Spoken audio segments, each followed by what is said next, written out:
Oh, cool, parking spot.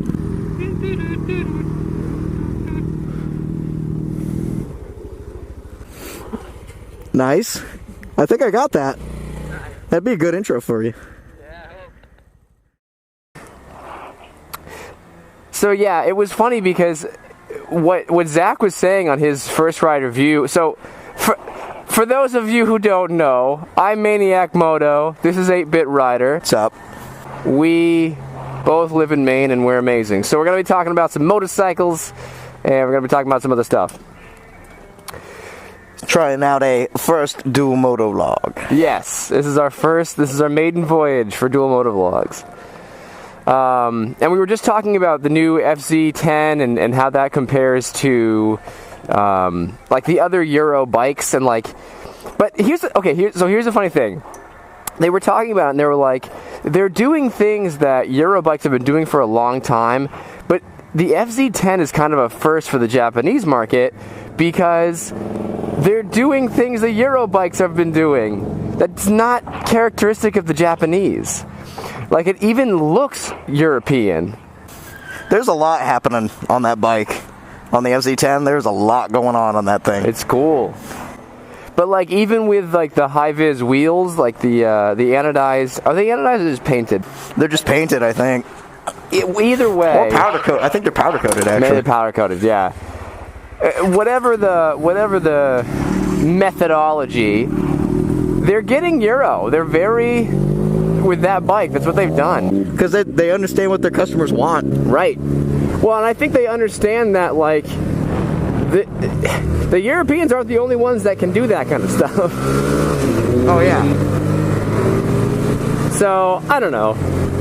Like, basically, like, what I said to him earlier, we were talking about Ducati and BMW and how, you know, they're... You know, you got your fanboys, just like you got your Harley fanboys, you got and then you got BMW, and they're just simply better because, and I'm a bit of a KTM fanboy. The Super Duke has a special place in my heart right now. Oh, sure, yeah. But I can't even make that argument. I can't be like, well, you got KTM, we're just doing it for better for less, which they're not. They're not at all. They're not. You know, the Super Duke car is still like 17K, and the new GT is going to be 20,000 in US dollars. So It's like, yeah, I can't even make that argument. But you can't argue that it's not a nice bike. That's basically what we're boiling it down to. Yeah, well, you could argue though that it's a better bike than a lot of the like surrounding market. I could, but the price is still comparable. Exactly. It's like. But then you got Yamaha, and we're doing what they've always done, and they're doing roughly the same thing. They're bringing in roughly the same, like a lower level of technology, but still really dependable and still really competitive for a much lower list price. And that's really where we were getting with it. Yeah, and it's not so much that it's a lower level of electronics, it's just that there's less of them. There's just less options. Because... it like when they were doing a naked bike ABS shootout, and the FZ1 outperformed everybody else because Yamaha. The FZ10, I'm sorry. Yeah, Yamaha like simply focuses on that performance and quality before they do. Well, it's always slightly like the plastics are always cheaper feeling and stuff, and your controller a little bit clunkier. But if you can look past that, you'll always have a really well-performing bike. Yeah. I think the thing with the Japanese is they're either very polished and very boring, or like very raw and very exciting. And I think that's the difference between tends to be the difference between Honda and Yamaha. Yamaha tends to be like very raw and very exciting, and not a whole lot of like, they don't really smooth out the edges so much, you know what I mean? Like, they're not rounding the corners too much. On the other hand, you've got Honda, which is like, I want to make this as perfectly engineered as possible in almost every single way, and then you get this boring, you know, NCX 700. Yeah, I think that's the acronym, the abbreviation. Anyway, yeah, so you got to choose your poison with the Japanese, whereas the Europeans are like, we are so flashy, you know, and and they polish things up really nice, but then they do stupid things like they mount the exhaust right underneath the seat so you're boiling lava hot. You know, like the Ducati Panigale. Yeah. So, I don't know. I'm not sold that any of the markets are better. It's just about rider preference at that point. Hey, your mic is starting to do that thing again. Lovely. How are we doing now? Any better? Still cutting. Still fuzzy. Gotta tape that crap down. Yeah, you're right. How about now? Yeah, much better. Okay. That's like pressing right into my mouth. So I might just be like the whole time. I'm chewing on wires. I'm chewing on the boom. I'm chewing on the like foam. Nom, nom, nom, nom, nom. Yeah, I lost the wind protector to mine a while ago. Mine will not come off. I tried to pull it off one time and it did not want to come off. Did you like super glue it down or something? Nope. I thought you super glued it. Nope. Nope. I don't remember gluing it. That's for sure. I don't know. I don't like gluing things. If I can get around gluing something, I will. Because what if you have to take it off? What if you have to take it off? Ah! Like for this wiring harness problem, I've got to take the whole thing apart. Oh no, it was doing with Dan who glued his down. That's what it was. Son of a gun. Because I was You're watching the one of. second person to I'm not saying you were doing with Dan. I wasn't saying you were doing with Dan. Dang it. Or are you? I'm not freaking do it with Dan. Do it with Dan. Do it with Dan. Just freaking do it with Dan. Freaking do it. Just do it. I think we just found our opening. Just do it with Dan. I am not. No. No? No. I'll do it for mine. I don't know about you. Do it for mine. Do it for the vine. That's gonna be your opener. Instead Do of it do it for with the Dan. vine. Instead of do it with Dan, you're gonna do it for mine. I'm gonna do it for mine. I just like to have a montage of a bunch of people saying, "Do it with mine." He definitely gets points for the coolest opening though. He does. And the dopest music. He's got good music selection. Look at this guy. I know. Nicky. Oh, I was gonna try to talk to him, but he just blew away. He's like, heck no, losers. I don't think so. That seems to be the impression all Harley riders give me, though, when they see me on this thing. Yeah. They're like, oh, it's a sport bike rider. Oh, great. I don't want anything to do with him. Another friggin' sport bike. This guy probably does wheelies and is a douchebag. You dang straight. Dang straight. It's absolutely true. Except not, LOL. Except Wheelies, minus the douchebag part. Except wheelies scare me, LOL. Because this thing's so aggressive with it. And the sad part is this isn't even really that powerful of a bike. Yeah. Like, the longer I ride it and the more I look at stats of other bikes that people ride, the more I realize this thing is not as intense. Yeah. But it's still like, wheelie, and it's like, whoa! Well, and you have no TCS or anything, too. No, it just hooks and goes. You've got nothing to, like, help you out if things go wrong. Not at all. Not at all. I love you, though. I love you, baby. Yeah. Yeah, I love you, too. So, Yay!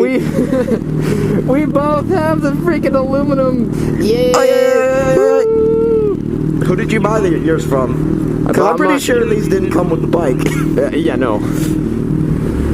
Yamaha's not that fancy. No. Especially not in 2008.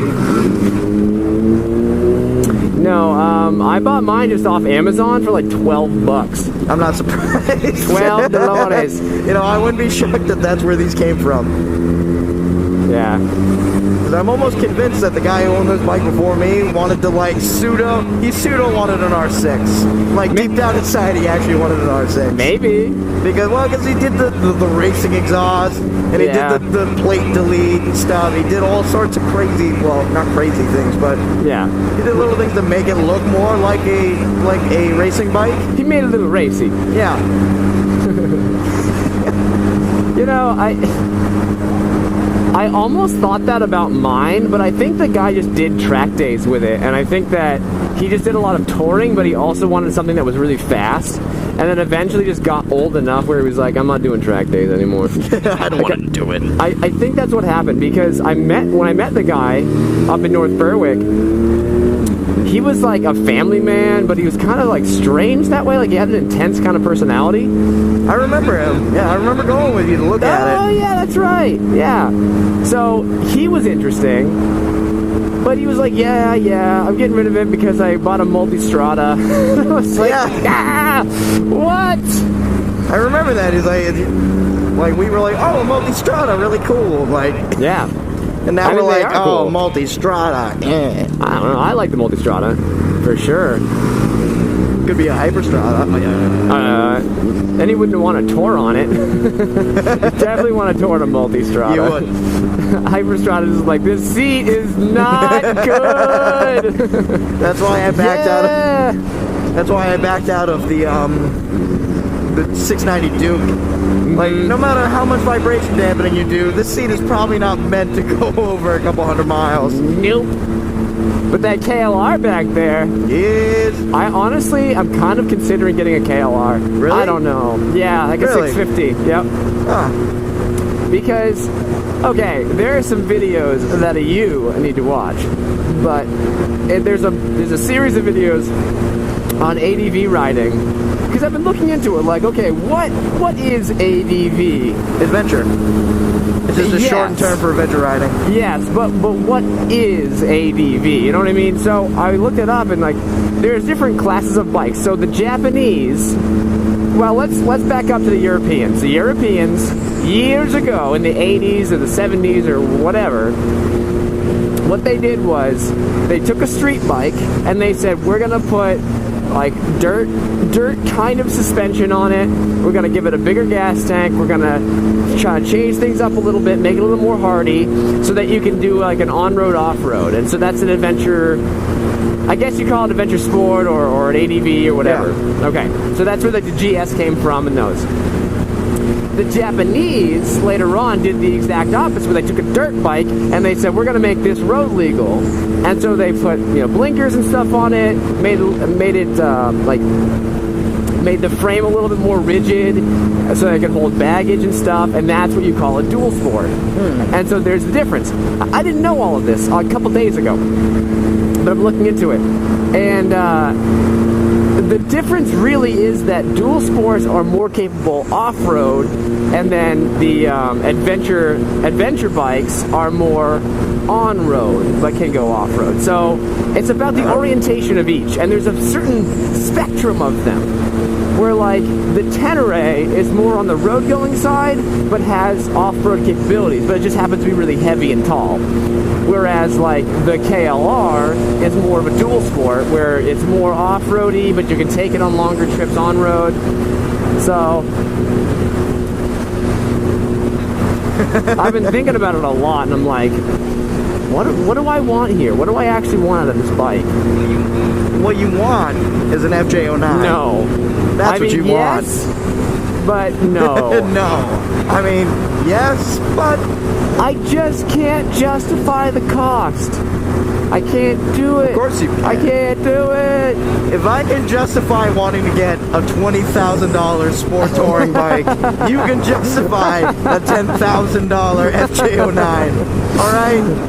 And for the viewers at home, this bike is not $20,000. Not even close. This bike's MSRP is like $4K. Yeah. I'm talking about my future bike, the KTM Super Duke 1290 GT. I don't know. So sexy. I don't know. They're just so new that you can't get them used for very cheap. That's my problem. The Tenere's been around a little longer. The Tenere, though, I can't. I don't know. It's the nose. I just can't get past the nose.